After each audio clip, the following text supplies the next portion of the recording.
Hello guys, this is ITS service. Today we have this case iPhone 6s Plus come to the shop with broken screen. Just a screen here.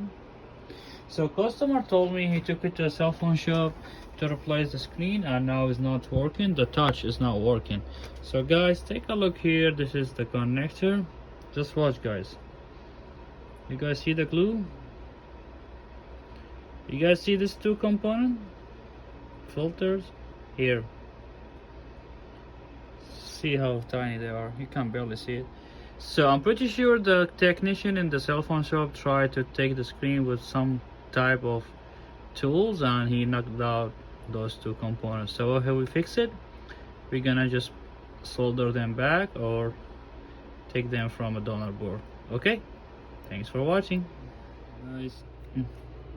After I put the missing component, phone is working.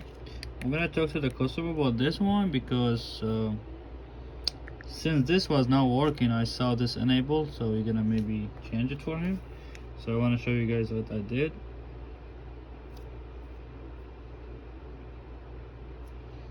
Okay, take the battery. So now we can take the screen.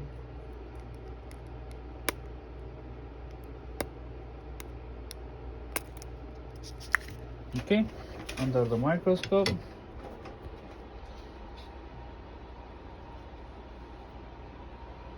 You guys see? Put them back. So those two here, actually three was missing. So I just put them back, solder it. Now 6s back to work for data recovery, and then I'm gonna check here after I replace the see why the touch ID is not working.